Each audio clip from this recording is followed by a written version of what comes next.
कृष्ण तक आए, यूपी में सियासत गरमाई, आमने सामने आए योगी और अखिलेश, बदल गया यूपी का पूरा चुनावी खेल। जानिए वीडियो में इनसाइड स्टोरी। जिस राम मंदिर के सहारे बीजेपी ने सालों तक दी अपनी राजनीति को धार, अब उसी पर सपा ने कर दिया काम खराब। योगी ने खोल दिया श्री कृष्ण वाला मोर्चा, क्या होगा प्लान सफल। वो कहते हैं ना, राजनीति में सबसे बड़ी लड़ाई चुनाव के दिन ही नहीं बल्कि चुनाव से पहले लोगों के मन में शुरू होती है।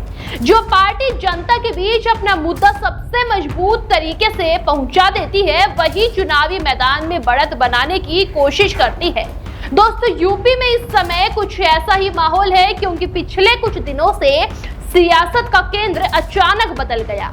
सबसे पहले चर्चा विकास, कानून व्यवस्था, रोजगार और जातीय समीकरणों की होती थी, लेकिन अब बहस राम और श्री कृष्ण तक पहुंच गई है। सबसे बड़ी बात यह है कि इस बार दोनों बड़े राजनीतिक दल एक दूसरे के सबसे मजबूत माने जाने वाले मैदान में उतरते हुए दिखाई दे रहे हैं।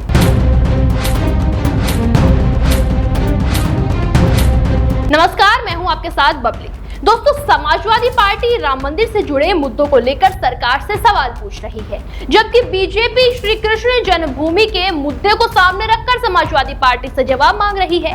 और यही वजह है कि राजनीतिक गलियारों में ये चर्चा तेज हो गई है कि क्या 2027 का चुनाव सिर्फ सीटों की लड़ाई नहीं बल्कि राजनीतिक नैरेटिव की सबसे बड़ी जंग बनने जा रहा है। चलिए बताते हैं। दरअसल 2024 के लोकसभा चुनाव के बाद से उत्तर प्रदेश की राजनीति में कई बदलाव देखने को मिले। समाजवादी पार्टी ने उम्मीद से बेहतर प्रदर्शन किया और उसके बाद से पार्टी की रणनीति भी बदलती हुई नजर आने लगी। राजनीतिक विशेषज्ञों का मानना है कि सपा अब सिर्फ अपने पारंपरिक वोट बैंक तक सीमित रहने के बजाय उन वर्गों तक भी पहुंचने की कोशिश कर रही है जो लंबे समय से बीजेपी के साथ जुड़े रहे हैं। शायद यही वजह है कि अखिलेश यादव ने राम मंदिर से जुड़े मुद्दों को लगातार उठाना शुरू किया। दोस्तों, अयोध्या में राम मंदिर के चढ़ावे और कथित अनियमितताओं को लेकर उन्होंने सरकार पर सवाल उठाए हैं। आपको बता दें, इसके बाद शंकराचार्य स्वामी अभिमुक्तेश्वरानंद से मुलाकात, समाजवाद ही सनातन है का संदेश और इटावा में केदारेश्वर महादेव मंदिर के निर्माण को प्रमुखता देना भी इसी बदली हुई रणनीति का हिस्सा माना गया। इन घटनाओं ने यह संदेश देने की कोशिश की है कि समाजवादी पार्टी खुद को सनातन परंपराओं से अलग नहीं दिखाना चाहती। लेकिन उत्तर प्रदेश की राजनीति में शायद ही कोई दांव बिना जवाब के रह जाता है। जैसे ही समाजवादी पार्टी ने राम मंदिर के मुद्दे पर आक्रामक रुख अपनाया, वैसे ही बीजेपी ने भी अपनी रणनीति बदल दी।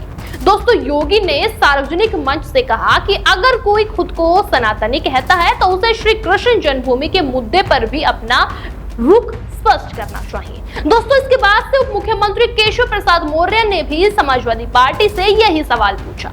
बीजेपी का प्रयास ये संदेश देने का रहा है कि अगर सपा वास्तव में सनातन की बात करती है तो उसे मथुरा के मुद्दे पर भी स्पष्ट राय रखनी चाहिए। जानी बहस का केंद्र राम मंदिर से आगे बढ़कर श्री कृष्ण जन्मभूमि तक पहुंच गया है। दोस्तों, राजनीतिक जानकारों का मानना है कि ये सिर्फ बयानबाजी नहीं बल्कि चुनावी नैरेटिव को नई दिशा देने की कोशिश भी है। अब यहाँ उत्तर प्रदेश का असली चुनावी गणित समझना जरूरी है, क्योंकि पिछले एक दशक में बीजेपी ने हिंदुत्व को अपने सबसे मजबूत राजनीतिक आधार के रूप में स्थापित किया है। तो दोस्तों, दूसरी तरफ समाजवादी पार्टी की पहचान सामाजिक न्याय, पिछड़े वर्ग, दलित और अल्पसंख्यक राजनीति से जुड़ी रही है। लेकिन अब दोनों दल एक दूसरे के प्रभाव वाले क्षेत्रों में भी अपनी जगह बनाने की कोशिश कर रही है। दोस्तों, सपा चाहती है कि उस पर लगने वाला एंटी हिंदू का आरोप कमजोर हो, जबकि बीजेपी चाहती है कि हिंदुत्व के मुद्दे पर उसकी बढ़त बनी रहे। इसीलिए दोनों ही दलों के बीच बयानों में अब धार्मिक प्रतीकों का इस्तेमाल पहले से ज्यादा दिखाई दे रहा है। हालांकि राजनीतिक विशेषज्ञों का यह भी मानना है कि उत्तर प्रदेश का चुनाव सिर्फ धार्मिक मुद्दों पर तय नहीं होता है।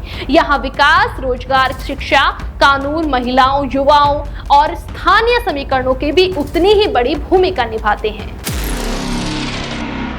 दोस्तों यही वजह है कि दोनों ही दल एक साथ कई मोर्चों पर तैयारी करते दिखाई दे रहे हैं। समाजवादी पार्टी पीजीए के सामाजिक समीकरणों को मजबूत करने के साथ साथ अपनी नई राजनीतिक छवि गढ़ने में लगी हुई है, तो वहीं बीजेपी विकास, लाभार्थी योजनाओं, संगठन और हिंदुत्व चारों मोर्चों पर अपनी पकड़ बनाए रखने की कोशिश कर रही है। और इसीलिए आने वाले दिनों में राम और श्री कृष्ण से जुड़े मुद्दों पर राजनीतिक बयानबाजी और भी तेज हो सकती है। लेकिन आखिर जनता किस मुद्दे को सबसे ज्यादा महत्व देती है, इसका फैसला चुनावी मैदान में ही होगा। फिलहाल अब ये जरूर कहा जा सकता है कि उत्तर प्रदेश की राजनीति एक नए मोड़ पर पहुंच चुकी है। दोनों ही दल अपनी अपनी रणनीति के साथ मैदान में उतर चुके हैं और 2027 की लड़ाई के लिए नैरेटिव के बिसात बिछनी शुरू हो गई है। अब देखना दिलचस्प होगा कि ये नई सियासी जंग आखिर किसके पक्ष में जाती है और जनता किस रणनीति पर सबसे ज्यादा भरोसा जताती है। देश दुनिया की हर बड़ी, सटीक और भरोसेमंद खबर देखने के लिए अभी विजिट करें हमारे वेबसाइट nowuttarpradesh.com और nownoida.com पर, क्योंकि यहाँ आपको सिर्फ सुर्खियां नहीं बल्कि पूरी जानकारी मिलेगी।